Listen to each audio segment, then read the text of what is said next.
Because I have a feeling I've got something here. Oh no. Oh!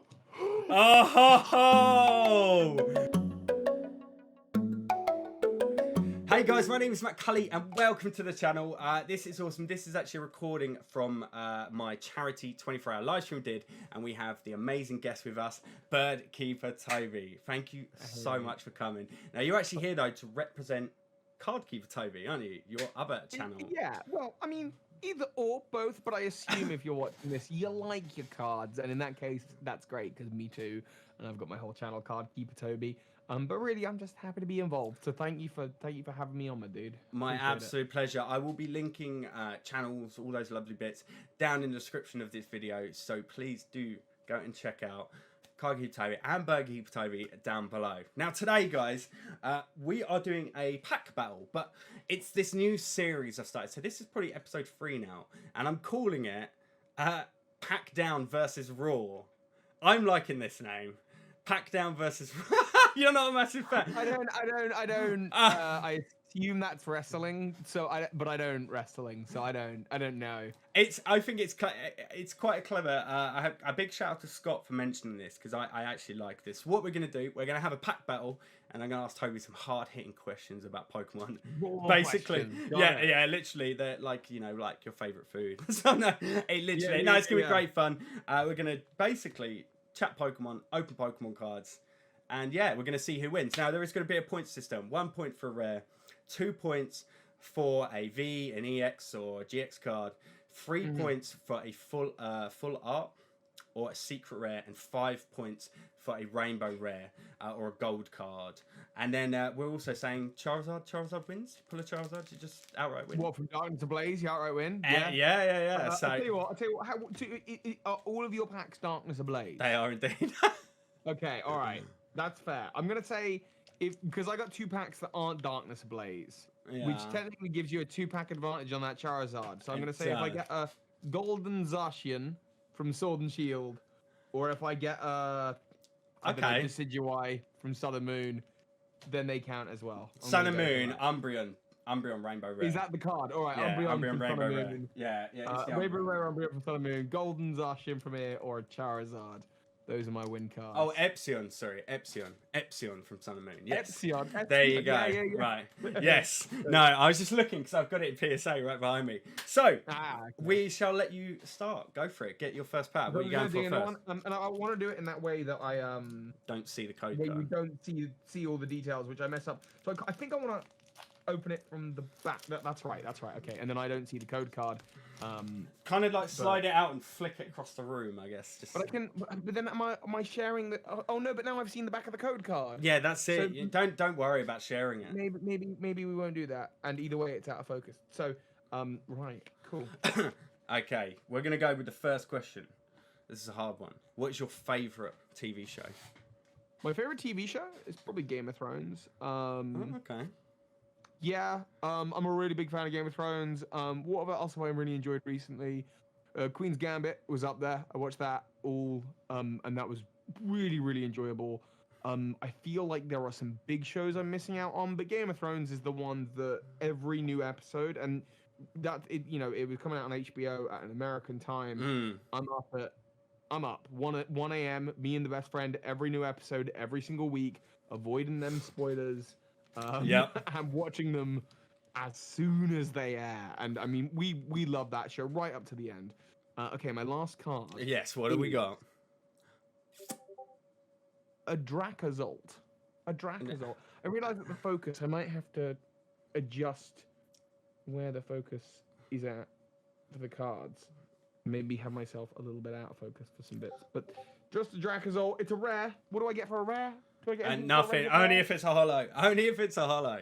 Right. Next question for you. I'm all Darkness Ablaze, as you can see, guys. Right. What is your favourite food? What if you could have anything to eat in the world?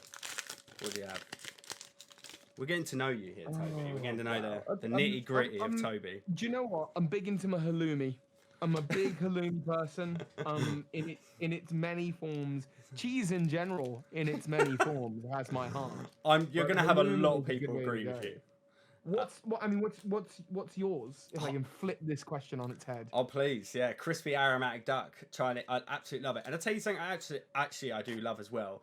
And the McDonald's, the spare rib burger from McDonald's. All right. Do you remember that one, the McRib? That is that's tasty. Totally fair. That's But no, totally fair. crispy aromatic. What's my last card? Are you ready? Me next. What have you got? Go for it. Oh, Cavu, full on. We are. There you go. That is 3 points. That's a nice way to start. That's a nice way to start. Right. But you know what? Water energy beats Kabu every day. Oh, right, yeah. So there you go. We got Chairman Rose. Let's do that focus. If you could have a superpower, Toby, what would you have? If you could have something. You know, there's in Deadpool 2. There's Domino. Is it Jubilee?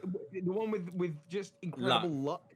And I like that because the idea of having like a superpower that you can sort of control seems, I don't know, like you would get bored of it. Like I think you'd get bored of the fact that you've got that power. Whereas when you're sort of just afflicted by good luck, that sounds like both a lot of fun. Everything's gonna work out. Here you go. Also, no. No luck, just a glory and demand of time. Me next. You have like a good thing that I'd like. But there you go. No, that's awesome. Right, let's get into Pokemon questions for you then. Straight up, what's your favorite Pokemon? I don't have one. I've stopped answering this question. It's all about a refusal to, because it changes. I mean, literally weekly, monthly, and I have my rosters that I go through: Torterra, Gliscor, Munchlax, Snorlax. Snorlax, great shout of Pokemon that is though. Awesome Pokemon, right? Snom, and I have my rosters that I flick through, but it changes daily. My favorite, and I just don't think I have a favorite Pokemon. I don't. There's too many good ones. Yeah, no. I have a funny story for you if you like. Go on then. Right. But I want to see what you get. Yeah, let's do this. Off your cape of toughness. Oh, back to back, literally Galarian Slowpoke V right there. This is awesome, and I believe you did a very good story. Did I read? I watched a video of yours, right? Ghost types. Ghost types. Did you do a video about ghost type Pokemon? Pokemon So recently? the idea of Galarian Slowbro and Galarian Slowking. Yeah. Because with Slowking, it murmurs in a intelligible language to each other, but Slowking is intelligent enough to talk. We see that in the movie 2000, and the idea is, and it says that by biting this hard down, it's now been given psychic powers that rival other psychic Pokemon. And the idea is it's not Slowking that's got the psychic power. It's the Shelder, and the Shelder has now parasitically kind of taken over the Slowking's brain. But no, I have this. Yeah, go please. Story go on then. Back from the singles days where I was on Tinder, and I met a girl who had Pokemon in her profile, and this was obviously for someone who has my kind of job.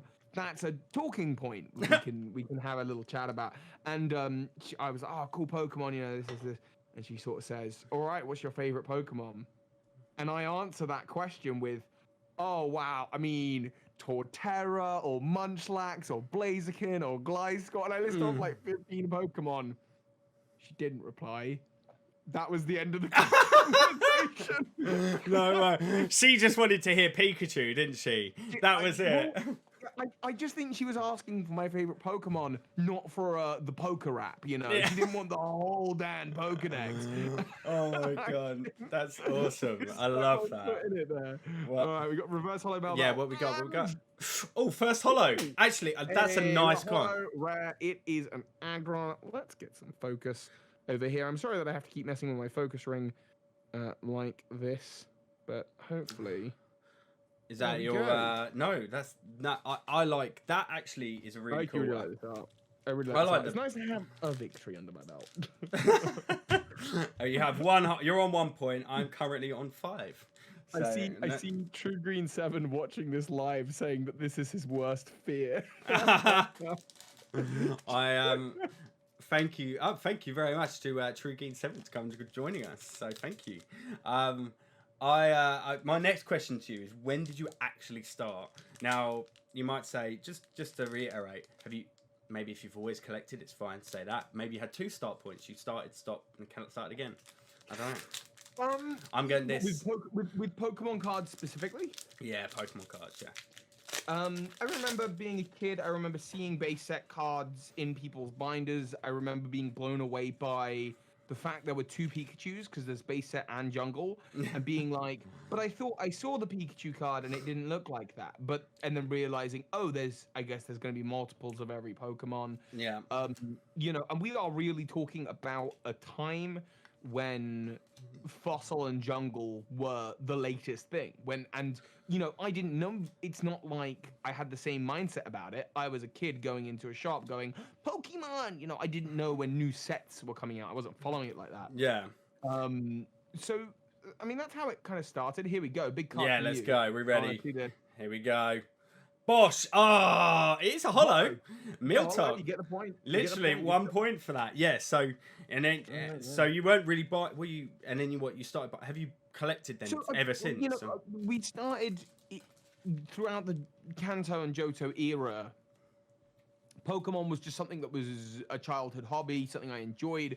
When Hoenn rolled around, I think I really remember being into those games and pestering my mum and dad, like, come on, you please, there's new Pokemon, they're making new ones, and because I think by the time I had started properly with like the video games, Gen 2 was already out. Gen 1 and 2 were both, I knew they were separate, but they were still like, it was already there on the table.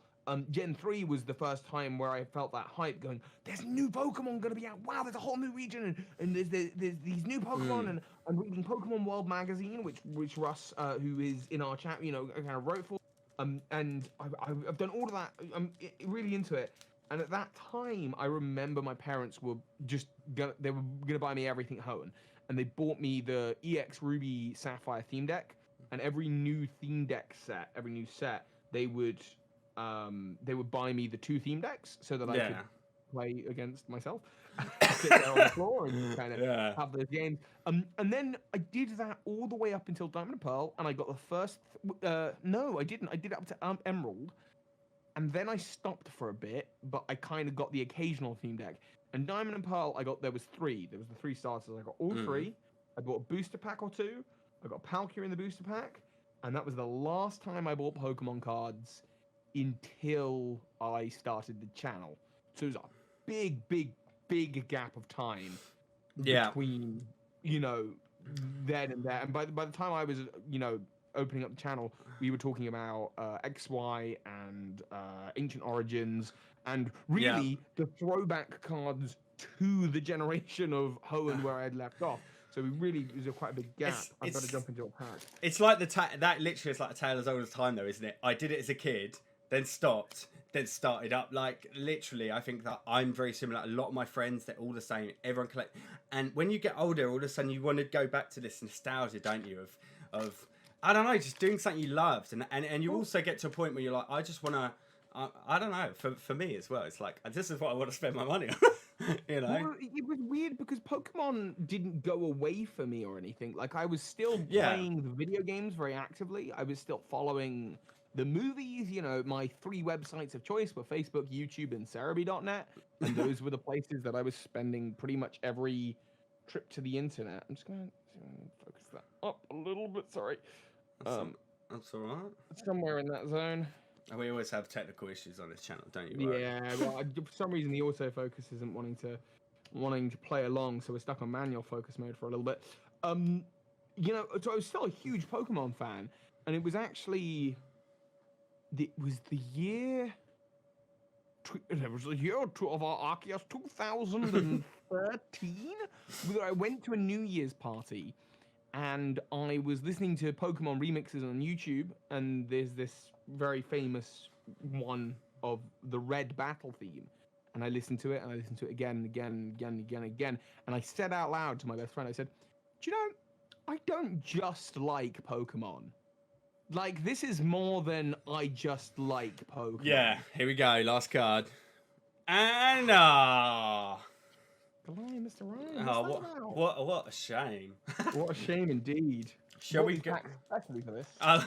Shall we go with when? So that was when. So, and it kind of tells me why you answered the next one, which would been why you started. And that's pretty much why you started collecting as well. What do you if you were to say you disliked anything about Pokemon, what would you dislike? Maybe it's the community, and that could just. I'm not just talking about cards. Pokemon. No, sure. I mean, As a are whole, you talking about within the remit of the world of Pokemon cards, including basically about games, anime? I'm fandom, gonna talk.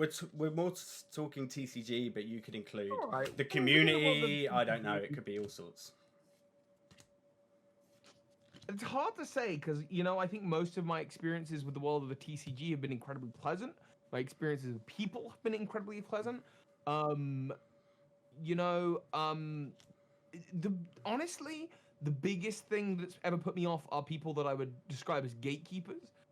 Also, let's see this card. Are we ready? Are we ready? I'm gonna And Charizard! Ah, damn it! That face. I maybe a year or so ago got added to all of the various Facebook groups. There's Charizard ones and the Burbank City ones and all of these different Facebook groups. And what I'd see time and time again as someone who, I'm new, and there are individuals, it's not frequent, but there are individuals in those groups who will, and not just those groups, I mean, you see it on YouTube, you see the way people talk about it on YouTube. There are people who have an expectation of, you can't buy and sell cards this way. Well, duh, everyone knows that. Or you can't, why would you ever ask that question? And for me, when there's, the ideal scenario here is that we want as many people getting into a hobby as possible. That's always a good thing. That's always the case, I think. And for me, what I found really annoying was people who would sort of go, look, kid, this is our town, and we've been around here for, years, and you're coming in here with your ways, and you're just there like, I just like Pokemon cards. Can I just do I'm sorry if I'm getting it wrong, and I apologize. And I don't think I've ever got it too wrong or anything. There are definitely some rules in certain groups that I go, I'm sure there's a very good reason, but I don't know it. But if you ask, like, well, you're an idiot for not knowing. I get what you mean. I don't want to ask, so I'm not incentivized to be educated. There we go. Oh, something big. We got a Scizor v full art. Oh, it's a full art as well. Now, you know what? That, not too shabby. Are we going to get it? That's good. Scizor. What are we doing there? Mate, I say this all the time. The one thing they did in the Sword and Shield sets were full art cards. They are awesome. I love the pinstripes they put around the Pokemon and the contrast between the colours. Do you know what I mean? The background. They makes them pop. Like, full art. They really did an advancement from the Sun and Moon era. For sure. It's probably my favourite start. I prefer them over Rainbow Rares. I think full art. So like, you look at that Kaboo and there's just something about like it just like I don't know, just like pops. They're just lovely. I'm interested to get your thoughts on this because I remember in the last episode of Great Gym Guys, this came up. This was mentioned. People talked about scalpers. I see in the live chat people talking about scalpers. I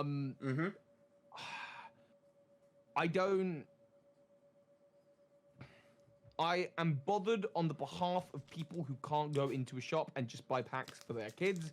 I am bothered on the behalf of people who just, are getting ruined because people are going to buy all these packs to get profit. On the other hand, I would never buy from a scalper, nor would I buy unreasonable quantities of cards for myself to sell. But I do think it's okay. Like, hey, I want to buy one to open and one or two to keep. Yeah. I don't think there's anything wrong with that. No. Yes, there is an intention that these two to keep. One of those I might sell in 5 to 10 years. Yes. I don't think there's anything wrong with that. And I don't think that's what people are talking about when they're talking about scalpers. No, they're not. On the surface, someone buying something to resell it, I don't have a problem with. My answer and solution to that is don't buy it. I wouldn't either. What bothers me is obviously when you've got people going, yeah, but they will buy it, and so Yeah. As much as I can. Can obviously does, Yeah, of course, bother me. it's my like echoing your point there. It's people selling pre-orders. That's what bothers me. Yeah, right. I mean, That when you scalpers, purely buying to sell the pre-order you've got, just to but flip. and I would encourage people to. I know you might really want to buy that product. You might need it so badly in your life, but don't buy them from scalpers. But they're the only ones selling, so don't buy them. They'll lower their prices. But of course they will. They bought them to sell. Pokemon will restock eventually. It sucks that we live in that world. But you know what? If we had to do that once every other year to remind scalpers, oh, you know what? Yeah, that this isn't. You're not going to be able to make a lot of money doing this fast. Every set is a guarantee. Move on to something else. Well, that's it. No, and lots of people are saying as well. What we're saying, we're purely talking about the buying with no intention. You're literally buying it to sell it the same day on eBay and flip something for double the price on eBay the very same day. We're not talking about if you're buying it for your own collection to sit on it for years. That's collecting. Right. Like everyone's saying, that's collecting. If you're buying to keep it for yourself to sell in the future, that's what collecting is, right? That's sure. Yeah. Whereas if you're just purely looking to sell your pre-orders and you're literally like, right, Kate, and you've taken it from, if you're buying it from a distributor, that's you being a reseller. If you're buying it from a reseller, like a WH, like if you're buying it from Smith Toys, and you're taking all the stock, so then that's not a reseller. You see this with I saw someone go on, I want to see this. Yeah, let's see this last card here. Yeah, you've been teasing us with this fur. I know, and it was nothing. It was nothing after all that. You know, it's funny because I've seen this with obviously the PlayStation 5, where me and Phoebe were up from kind of 6 a.m. till 1 o'clock, hitting refresh on everything. We're following along on Twitter as everyone else is hitting. We're watching the sites go down, and we got super lucky, and we got to place an order. And I see people then on Facebook going, I got my PlayStation 5, and I'm probably actually just gonna sell it on to who wants it for insert 2 times the price here. Yeah. And I just go, no. I hope no one buys that off you. Oh, but it's a scarce product. Yeah, because you've bought it. No one thinks you're cool here. No, I know. Let's go. So while you're getting your next pack, let's move to another question here. What is your most what's your favorite card you own? Not necessarily the most valuable. Which card do you love? It could be your most valuable. What do you love? I really like my Entei from Neo Revelation. I got a couple that are in the similar kind of zone, but my Entei from Neo Revelation, I pulled it out of the pack myself when I was a kid. I traded it to a childhood friend. That childhood friend I met through Pokemon Go again. They only live down the road. It's always been down there. And they retraded it back to me about a year and a half ago. Amazing. But it's my Entei, and I love the artwork, and I think that holo is particularly gorgeous. If I put it back there, it's in focus on my face, but it's really small. Yeah, so I'll let you know if we get anything big. That is a great story. I love that story. It's like coming home. It came home. It came home to a nest. That one. There we go. Oh, nothing. That's how I'm playing. Have you got one holographic yet? I got my Aggron and my Scizor, so Steel Day today. Oh yeah, you're on. Wait, you're on 4 points then. 3 points for full art, 1 for that. I am on 3, 4, 5, 6. It's closer. That's better. All right. It's more like it. Coming to competition. That's it. Well, I've been beaten in every one of these so far. But wait. Yes, I have. Don't worry, I'll give you your first victory. It's fine. Oh, thank you. Thank you so much. Right, another question for you then. What is your most valuable card? Like, if you were to go and sell it up today, what one would make you the most money? I've got... this is hard. I got a PSA 9 EX Team Rocket Returns Mewtwo, which is gorgeous. And I bought it for £80 about a year and a half ago. Yeah. And it's now in the thousands. The price of that card is going up to the 4-digit mark. I've got a PSA 10 Shining Raichu, which is also gorgeous. And again, that was something I bought for £200, and it's now heading up to the 4 digits, which is very exciting. That is... But I actually believe, and I want to see this Kangaskhan. Yeah, let's go. What's after? Nothing. Vanillux, yeah. I actually think that my most valuable card, which is locked away in a lockbox that I think I know where it is a Japanese. So it's a promo Altaria card from a Pokemon CD collection from Pokemon X and Y, which is actually quite recent, and it's a shiny Altaria. And the reason it's the most valuable thing, I think, is it's, first of all, this card is, it's Japanese exclusive shiny Pokemon, which there's only a handful of those. So for anyone who's interested in collecting shiny Pokemon, that's a big win. Which I imagine there's a lot of people out there. But second of all, in PSA 10, there are only 5 of them. One of them is in my house. So suddenly I've got a shiny Pokemon in PSA 10.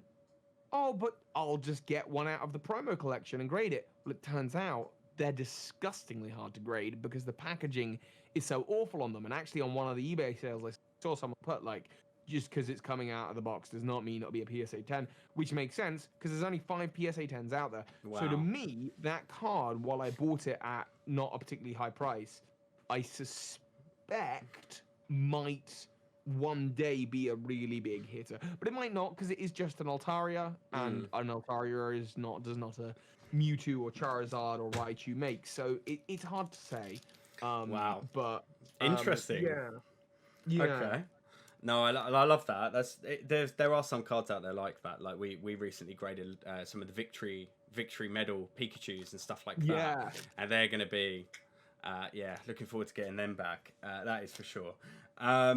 Okay, what card, or is there an item you regret selling? A Pokemon item that you regret, and you're like, oh, I wish I didn't sell it. Or I wish I had never lost that. I regret trading away as a kid my Gold Star Mew, and I have since. I mean, this last year I've gone through 2 more. So like I got traded one, and then I traded that, and got a new one which is in even better shape. That's now at PSA, and I'm very excited about what that will come back as. That's a beautiful card. But I don't think there's anything I really regret trading. There was, as a kid, I traded away a Dark Hypno Hollow for a regular Dodrio because the Dodrio had more HP, and that's lived with me. But big deal, right? Big deal. And that was your last card. I was looking in suspense there, as if we were going to get something big.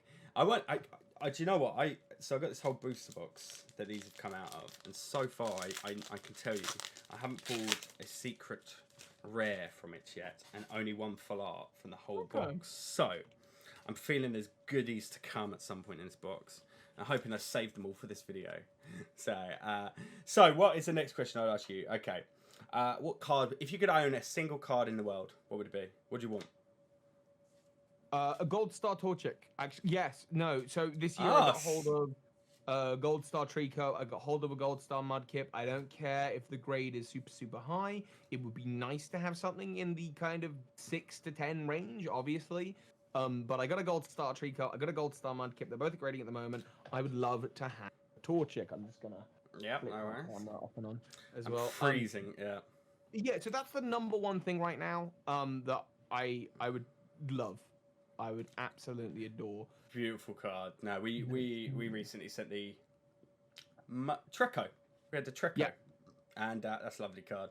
Right. Okay. And nothing on the last card in there. I've still got 3 packs remaining. This is my last Darkness Ablaze. My last chance to impress with the Charizard. Let us see. Let's see. Okay. What? Okay. Here we go. This is a great question regarding Pokemon. Where's Gen 2?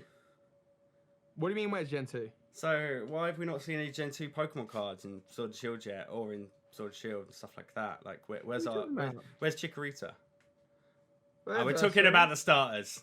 Where are they? When are we gonna see like a shiny V Typhlosion? What do you think? Are they gonna make an appearance? When was the last time? I mean, we revisited some Johto cards probably about a year ago, I remember seeing Meganiums. There's the Meganium that allows you to like speed up evolution, Typhlosion, and that stuff. So there was stuff about a year ago, but maybe the starters haven't been around a while. They'll be back soon. I really want to see that. We got the right. Oh, and a holo. Holo gets me a point. Nets me a point. Is that good old Szechuani? That is Sushin. Yep. Yep. Oh, I just can't. I can't change it now. For me, it's Szechuani. It's got to stay. A really gorgeous Totodile card back. Oh, I want to say in. Yeah, it's actually it was Shining Legends. Yeah, and Dragon's Majesty. The next year had one, but I guess Hidden Fates didn't have any kind of Totodile Chikorita thing. But you know, you're right. Was there a shiny Volt Totodile at one point? Was there? Is that a shiny Volt Totodile? No. What am I thinking of that was shiny Volt from that? Maybe I'm thinking of. I don't know. I'm getting confused with another Pokemon now. I swear. Yes, but anyway, I'm looking forward to seeing. Which leads me on. If we're going to, what do you think is going to be the next Pokemon games to be released? Gen 4. Sinnoh remake, sequels, revisits, reimaginings, re-releases, reports, whatever you want. But Sinnoh will be the big focus at the end of next year. Oh yeah. Just by process of elimination, I've covered it so many times on my channel. That Sinnoh just it makes sense. It just makes sense. Yeah. Yeah, we're at the point. You wouldn't revisit Galar, Alola, Kalos, or Unova before it. So that just leaves you with the first 4 generations. And Generation 1 got Let's Go not too long ago. So it just leaves you with Gen 2 and 3. Or Atos not that long ago. Okay, you got Gen 2. Well, Gen 4 was less recent than Gen 2. Gen 4 is just statistically. It just makes sense. Interesting. Logic breakdown. So you're not under the impression there's going to be the Let's Go Pika and Let's Go Mario then? Pichu and Mario. Pichu and Mario, yeah, that's it. Right, last card. Oh, we got something. And we got a Butterfree V. We got ourselves a V. Okay, let's talk. 2 packs.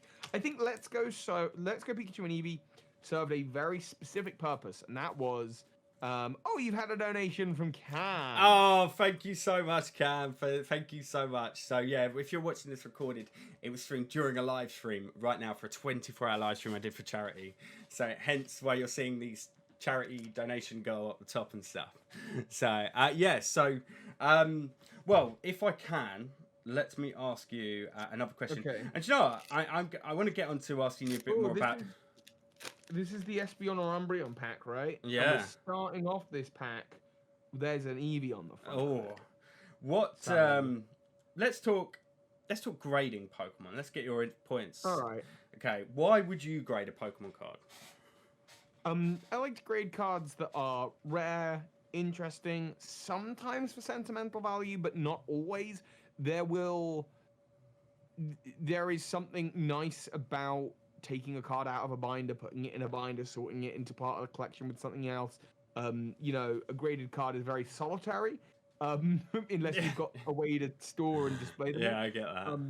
But rare cards that I'm looking to sell down the line, cards that I'm looking to display somewhere. There's a nice level of bragging rights.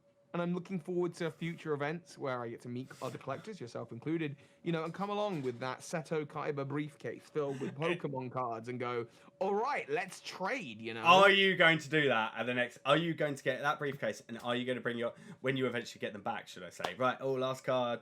Here we go. Oh, it's Holo. Hey, Holo Poliwrath. Yeah. There you go. No. Yeah, it's a point. I did a really because obviously the values of these cards are sometimes volatile and sometimes quite large. And I had a really lovely trading session about halfway through the year with Nero, who we're going to be chatting to a little bit later. And we were sitting there, kind of in a hotel room, with these PSA slabs out in front of us, and this kind of it was just like trading as a child, but it was this real negotiation of money, who's getting what value, and are we happy if we do get a disjointed value here because we're just getting something for our collection. And I really liked that. That's awesome. So why I say this. Why? I, It's kind of that almost said, why do you grade Pokemon as well? But like, I asked the guys this earlier, but like, when you're deciding to grade one of your cards, what do you look out for? What are the biggest like things that you go, that's stopping me sending it off? I look at the centering, obviously the scratching. You know, is there any scratches on it? Is there any tears on it? And then I sort of decide, okay, would I be happy with this card ungraded, or is there some need in me to preserve its quality? And if it is a particularly rare card, regardless of the scratches and the scuffs and everything, do I, you know, is it worth having graded anyway, just to say I have that card graded, just so that I can know that I got that and it's locked in. I think what grading does is it really helps when you are trading that level of negotiation of, okay, great, yes, I have a base set Charizard, but not all base set Charizards are built the same here. Have I frozen for you, by the way? You have frozen, but you're coming back. We'll give it a sec. I think I've come back, but a little pixelated. Let's let's go, because I have a feeling I've got something here. Oh no. Oh ho ho! Big Parasol. We pulled a gold card. Get Very in. nice. I think we're gonna win this. I only have one pack left. That's 5 points. Wait, you can't even get Charizard in that pack. So can you get? I can get gold Zacian maybe, but oh, that's an instant win. Actually, you are right. If you get a gold card in there, but yes, get in. That is. There you go. Nice one. That's been good to me. This box. That's a good. All right, It's gone good. It's gone good. This is my final pack. It's it. Sword and Shield. The win card here is a Golden Zacian, which would be incredible to get hold of again. Do you have one yourself? I pulled one at the beginning of the year, and I traded it off actually in part for the Gold Star Mew that I bought, which to me made for a sensible trade. The Golden Zacian, I am more likely to encounter one of those again soon before I am a Gold Star Mew. Nothing. Is it a hollow or non-hollow? No, it's non-hollow. I think I have lost, and you still have a pack to go. One more pack. But also, Phoebe and I, we opened a booster box each of Sword and Shield. She pulled a Gold Zacian, and then I pulled a Gold Zacian not two or three packs later. And so I sort of went, well, there's two in the house. I'll just trade my one, because if I really want to look at that card, I still can. What advice then? What advice would you give anyone who's thinking of trading Pokemon cards? Like, what, is there any like tips to like be wary of? Is there anything you're like? Don't get too hung up on the value. Like, I talk about that Dodrio Hypno trade because it's a classic example of all the kids scammed me. But at the end of the day, I was really happy getting that Dodrio. It didn't matter. I was trading away something of more value. I was happy getting that Dodrio. And, obviously the price difference in that situation, retroactively, we're talking about,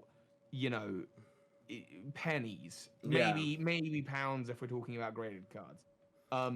But even now, like, if I trade a card for a card of similar-ish value, or maybe there's a discrepancy, I don't want, like, if I trade a card that's worth £500 for a card that's worth £450, there is that tendency and that urge to be like, well, I'm about to lose out £50 here.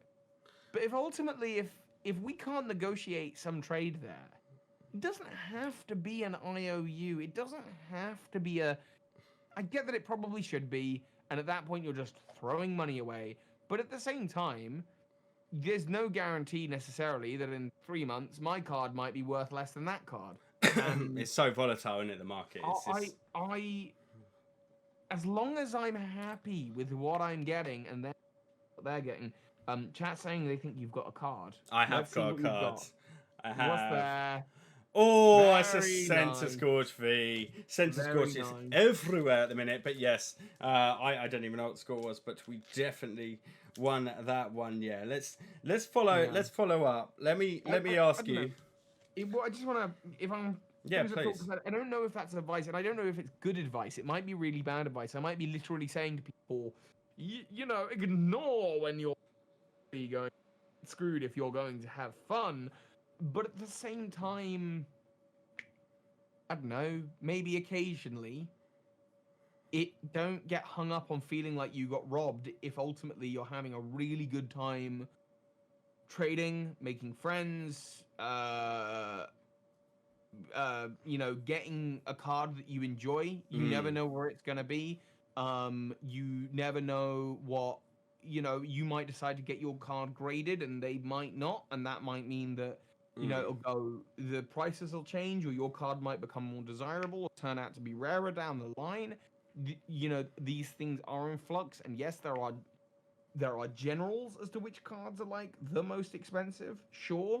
But in the specifics of a nitty-gritty trade between a couple of friends, like, just be a bit more lenient, and you never know, like, next time, you might get the kind of, technically, I get the advantage now, but, it's fine, because we're all just mates. I think what you're trying to say as well is if you're doing a trade and at any point you feel uncomfortable, if you don't feel happy, don't do it. Yes. If you're already feeling before it happens, you're like, I don't want to do this, don't. Just say no. Yeah. Say no, it's not for me, and just don't feel pressured. If you're happy to do the trade, I think that's very important, right? The main goal of any trade, right, is that the people initiating it should go away from the transaction happier than when they left. If that has not happened, something's gone wrong. Exactly. If you felt swindled or like, I want this card, but I also really wanted that other card that I traded, I would almost say maybe it's hard. Like, you got to hedge your bets as to, okay, like with the Zacian, what am I more like to see in the near future? A golden Zacian or a golden Star Mew? But there you go. Thank you so much for that donation, Anonymous. That is, thank you. I wish I could shout out and say thank you to who that was from. Thank you so much. It's huge. And I'll tell you what, like, let's. Thank you. I got 2 more questions I want to ask you before we sign off in this video, and I know we've run out of cards to open, and I very much appreciate it. But let's just talk quickly. Let's hit it. Let's go. How do you value your Pokemon cards? I think a lot of people want to know. People ask in the chats all the time, how much is my card worth? What do you use to go and work out how much yours is worth? I mean, the first thing is I almost exclusively don't bother valuing the cards that I would never trade, because what the money figure isn't. Until I'm in a situation, which hopefully I'll not have to be in if I'm very, very lucky and, fortune be good. Unless I'm in a situation where I'm in dire need of cash tomorrow, the cards that I want to keep, I don't value because I'm not going to sell them. They're there for me. The cards that it is debatable or questionable whether I would probably sell that, and, I've got a date in mind, which is basically... 4 or 5 years, me and my partner would probably look to move in together somewhere. Great. At that point, I'll probably need a little bit more cash. That's the point when I'm going to need to sell up some bits. So cool. At that point, right, which cards am I happy to sell? Pretty much at the moment, all I do is go to eBay, recently sold listings, check the last 3 or 4, and throw it up for, on eBay for... whatever I think is thereabouts the average. Usually, I never go for the highest possible price, because if you list your item on eBay for more than someone else has the same item listed for, it's not going to sell. And if you do it for the same price, it's unlikely that yours gets picked. So I usually, undercut the market by a little teeny tiny bit so that I can hopefully guarantee the sale if I want to get the sale. Interesting. Or I will go to Facebook and go into one of these various groups, and there's various auction groups, there's various sales groups, and I will be looking for about 10%, whatever the eBay fees is. Yeah, 10%. And you're looking for about, if you're selling the card, you're willing to sell it for a little bit less than eBay. Because eBay takes 10%, so even if you're selling it for like 5 to 9% less, you're still making a little bit more than you would. Yeah. Not paying the fees. That's kind of how I look at it. But yeah, I hope that makes sense. No, that's fine. And the last question, thank you. The last question for you around this Pokemon stuff is What advice would you give if you were to give any advice to someone who wants to who's starting to collect? What would you? Is there any advice, things to look out for, things to like go? Don't buy this, don't buy that. You know, careful. Well, like I have a couple of pointers myself, but if you go, I don't think there's anything I could ever say to people. You know, like don't buy this, don't buy that. It's more don't buy everything, and don't expect that you'll buy everything. The hobby's huge, you know, and there's so many ways to enjoy it and collect it. Whether you're do you care about PSA or not? Do you care about Pikachu's or not? Do you care about everything WotC or earlier, or only the Nintendo stuff? Are you just into shiny Pokemon? Are you just in, you know, work out what it is that you are enjoying and want to collect. My favorite way of doing it has been to go onto Cerebi.net, go into the set lists and flick through every set and go, which arts do I enjoy? And oh, there's actually a lot of these Pokemon that I enjoy are all from a similar set. Maybe I want to look at collecting all of that set or part of that set. The whole point of collecting, unless you have all the money in the world and I'm going to collect everything and be the collector of Pokemon cards, which most 99.9% of you won't be, myself included. You know, you're working within your budget, you're working within your means. It's a long-term process. I will never finish the collection. That's sort of the point. It will never be done. You know, unless I come into a stupid amount of money, and at which point it will kill the collection. Because if I suddenly become a millionaire tomorrow, great, I'm gonna buy every shining Pokemon that exists in terms of like all of shiny Starly and everything. You know, great, eBay order placed. Now what? Yeah. Oh, the fun is in the journey and the stories behind the cards. When you could afford it, why you could afford it, did you get a good deal? Was it with an in-person vendor? I think one of the things we've been losing out on this year is that element of it. Because for me, like going to a Comic-Con booth and negotiating, like that's so much of it. So don't try and do everything. Choose what you think you'd like. Have that as a point of focus. Don't eliminate anything either. You know, you don't need to say, I will not collect those. And when you see something, if it feels good and you're like, yep, that's what I want, then can you get it today? No, maybe tomorrow. I love that, but I just think something I take away from that, and do you know what, you made such a good point. The fun is in the journey, and that's exactly right. If tomorrow, someone, when now you own everything, it's all organized, you own every single Pokemon in existence since now all yours. I'm like, oh my god! But then also you're like, oh, what do I open? What do I do now? You know, it would mean nothing. And this isn't to say that you shouldn't just outright buy cards. You know, I was listening to you talking to Creative Gem about this, and they were saying, you know, there's this fun about like, oh yeah, I pulled that. And I get that. Mm-hmm. But at the end of the day, I opened up 100-odd packs of Champions Path, and I decided to buy the Charizard now while it was cheap because I didn't pull it. Yeah, I get it.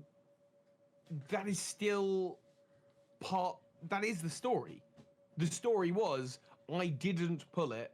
I had to succumb, and I made a decision to pull it here, and I hope that was a sensible decision to pay for it here. And that is just one card within a collection that, for me, in this instance, is shiny Pokemon. Yeah. For other people, that might be Charizard cards or secret rares of the, you know, Sword and Shield era. Whatever you decide. For me, that's shiny Pokemon. That is just one story for one card within my library of shiny Pokemon that is nowhere near complete, you know? Yeah. Oh no, that's honestly, no, great answer. And if I just throw one little tip for any of you in here, if you see a booster box of English cards for sale on eBay for anything less than £90, do not buy it. If you see a booster box of English Pokemon cards that are £20, £30, they're fake. Don't buy them. Right. Yeah, that would be an underlying thing I'd say as well. That is an underlying little bonus.